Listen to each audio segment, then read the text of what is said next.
নমস্কার, দেখছেন Kolkata TV digital. আপনাদের সঙ্গে রয়েছি আমি ঋষিকেশ। এবার মার্কিন প্রেসিডেন্ট ডোনাল্ড ট্রাম্পকে সরাসরি খুনের হুমকি, আর এই খুনের হুমকি কে দিয়েছেন জানেন? ইরানের একটি সরকারি সংবাদ মাধ্যমে সরাসরি মার্কিন প্রেসিডেন্টকে খুনের হুমকি দেওয়া হয়েছে। বর্তমানে ইরানে যে পরিস্থিতি তৈরি হচ্ছে, সেখানে মূল্যবৃদ্ধি, স্বাস্থ্য শিক্ষা নিয়ে সরকারের বিরুদ্ধে মানুষ ক্ষোভে ফুঁসছে এবং সেই আন্দোলন ক্রমশ উত্তরোত্তর বাড়ছে। আর এই আন্দোলনকে দমাতে খামেনি সরকার তারা সেখানে দমন পীড়ন চালাচ্ছে।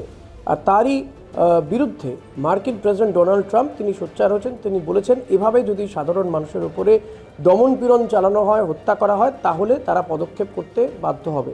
ফলত ইরান এবং আমেরিকার মধ্যে যে সম্পর্ক, সেই সম্পর্কের তিক্ততা বাড়ছে প্রায় প্রত্যেক দিনে।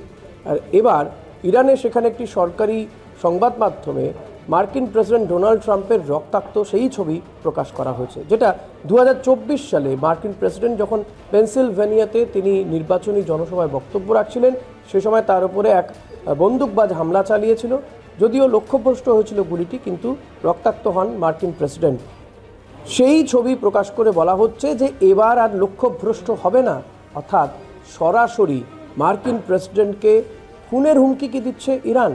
অন্তত এমনটাই কিন্তু মনে করছে সেখানকার সংবাদ মাধ্যমগুলো, বা সেখানকার কূটনৈতিক মহল মনে করছে যে তেহরান কোথাও গিয়ে একেবারে সরাসরি মার্কিন প্রেসিডেন্টকে খুনের হুমকি দিচ্ছে।